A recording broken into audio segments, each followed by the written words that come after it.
that the flows of consciousness become more stable because we are waves on a great ocean and we go in and out and in, and sometimes it's rough seas, consciousness of, courage, pride. We have a lot of pride in academia and, intellectual pursuits. But Hawkins took me beyond that and said, oh, there are other levels there, and there's more oxygen over here. You can go and swim over here, but go over there. And I was willingly now, if you're in the pursuit of truth, which in science we're saying, hey, what is really the truth? And what does the scientific method show us? And I mean, inflammation and how do I do vitamin D and zinc? I've done little series on that. But to really now say, let's make the leap into the invisible realm, that's scary because you can't see it. You can feel it and you have a knowingness about it, but then you're over here swimming, for more oxygen. And there is more oxygen. That is the amazing thing. You are lifted and it's wonderful. And what Tiller showed, let me just put that, and then we'll go into the wonderful world of relics of Buddha, which is really juicy topic. And Tiller, when we talk about consciousness in medicine, we think it's in here. It's not contained in a space like the skull or, beautiful brain pictures do not say that Robert had a dark night of the soul. It doesn't predict a lot of things. And that you're wearing a hat, you like baseball hats, and you're in your room. It doesn't tell us a lot of things about Robert.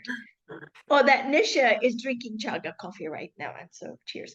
But so brain imaging, which has been sort of pushed into this is consciousness, is completely incorrect, and I do write about it in Bridging Science and Spirit. This was risky, but I was willing to do it. And Dr. Tiller says, yes, the tyranny of brain science is what I called it. So where Tiller really shows us is that you can take that question and you can bypass brain imaging. Consciousness works through thoughts. And when you hold a single thought, which is intention, can you measure its effects? That's what he really asked in a very, very simplistic way. And he was he was a giant in mathematics and theoretical physics. He could ask these questions and he said, thought, intention, how do you measure its effect? Energy. You can measure energy. Energy is thermodynamics, and it's old science. And that is a science that never loses its power. It's the law. And the word law is very significant here because law means it operates in all places under all conditions. And so when you talk about Buddha's relics, when I first encountered them, it's like more energy that you can even, it just blew me apart. I felt the radiation of energy when I gazed on this Shakyamuni relic in this little glass container, and I was blown away. Secondly, it speaks to you. I thought, how is this possible? Okay, it was like a familiar old friend, like, hello, where have you been? Hi. It sounds like bizarre, but we're on the edge here. Science. Yes. I had to go there. As crazy as it seems, and I'm very thankful for the relics of Buddha for extending their hand of help, because now I had a direction. Science gives us a direction now. The spirit was meeting us and saying, okay, I'll build the bridge for you. The chasm is just in your imagination. And Dr. Tiller and I, that's where we said, okay, these relics are alive, their energy, but more importantly, they contain the information that is the intention of Buddha's loving kindness. You can have energy of a candle, or you can have energy from a laser beam. This was a laser beam. Boom. Okay, it wasn't weak. It changed me. So I'm speaking too much, which is very characteristic of me, Robert. No, it's wonderful to hear you talk and about that, because I've had so many similar experiences, but so much gratitude for writing that book, because you know, as an established scientist and someone that has been working so long Yeah. in the medical field and helping so many people with medicine, and then going and expanding that through into this field with Dr. Tiller, into this whole new, I mean, we're like as you said, on the frontier of something that is very in my mind, because I haven't done it as much, you know, I haven't been as part of those experiments, but reading them, it's the new science. So you're on the bridge of building the new bridge of something that for the scientific world and for the medical world um, to be part of. So that's a super exciting time. But just a few, I had very similar experiences Yes. where I was, you know, in 2013, and my son was being baptized, and hours before, some of the DFW Dr. Hawkins uh, group, they said, well, there's this relic, there's the Maitri exhibit, which I think now is in India, but I got invited down, and it was wow. It was so much, it was the same experience, so much Yeah. power, so much energy, so much love. You wanted to hug and love on everyone Yeah, there, yeah, yeah. and Everybody was loving. Yes, yes. and It's so the I state of remember mind changes in that it does. field. The power is in the field, you know, of you, your little willing or willpower is put aside, and we're willingly doing that. Like, whoa. Okay, go ahead. Sorry. Yeah, so that was the case, and then right before I visited several other times, in one time in particular, I can remember leaving the relics. Then I found out, I think it was either right before or right after I read your book, but I was out there, and I remember just something about the field I'll share with you, that the person who was helping to set up the exhibit had come over and said to us that she was finding the tiny sharyas, the tiny beads, that were actually manifesting at this time, Yes. right on the cloths and everything where they were laid out. So it was actually coming into um, from nothing, coming into and materializing, which is pretty amazing in my It mind. is amazing. So they're very alive. Yeah, They're living objects, they're conscious objects. So we're conscious. using words like conscious objects, right? And we respect all of creation, respect rock. Yeah, A Cheyenne chief. He's one of my patients. He says, honor all life, including rock. And it brought to my mind the little pearls and rocks that are the relics. So we respect them, right? Yes. yeah. And Wonderful. there's so much power there, and so I'm so looking forward to going back. And I guess it's going to be uh, week after next, to spend some more time in the relics with these intention Yes. holding devices, and I put some intentions together. It was very interesting because I had your message, and it took me almost the whole day, but I noticed the energy field getting heavier and heavier as the day went on. So I started writing the intentions quickly that night, and it seemed Yeah. to help. And I believe that a lot, like that the consciousness does there's windows in which we have like expansiveness.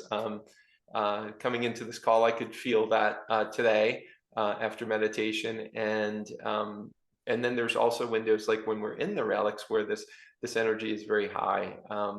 And I've done some experiments myself, not with water and litmus paper, but with pH paper, and doing this acid test on the body, and found that it would send, you know, just sitting in the relics would send the pH in the body, or what Dr. M.T. Morter used to call potential for health, like right off the charts. So the body would be, Yeah, it goes into higher pH or alkaline, yeah, right? And in fact, Dr. Tiller, with his just his thought, he imprinted a device which then went on, and he was in a laboratory that did not know the intention. So it was a blinded, it was in Minnesota, Plymouth, Minnesota, and they had a control device and an activated device or imprinted device with human intention. Tiller is he's a human, okay? He's not Buddha, but he was on that trajectory, right? Yes. And he, in his, Tiller was unusual because he had meditated. He was a rishi that way. He was a sage. He had the gift of mathematics, but he was really a sage. And in his laboratory, it went 100% of the time. To see that again and again was, again, really, it rocked my world, because science is one, you have to have a protocol. Then you do the protocol and you have to have reproducibility of the data. Then you have to, and so he generated his own data. He wasn't picking something off the wall of somebody else. He was a theoretical physicist with Walter Dibble. Dr. Dibble was the experimentalist. So both of them were a very good team. And Dibble is from Stanford. Dr. Tiller did his physicist as a chairman in Stanford. So Dibble had stayed with him. And so they were very good, good team, theoretical and experimental physics, to show that human intention does have the power to impact a material out there in the direction you want it. And Tiller then said, and it's in Bridging Science and Spirit, that the pH of water is a way to measure the conditioning of the space of where the objects are, whether it's a device or in this case, the relics of Buddha, right? And it's the space which is really incredible. That is the missing piece. And he had no intention of that. It was sort of tucked away in the data. And the laboratory was rhythmically, you might say, pumping, or, there was harmonics of the very lab space. And it was like the playground of God or something. I mean, how do you describe this for people who have never even, we think about clinic spaces and cancer wards and Starbucks. They're all spaces with their unique signatures.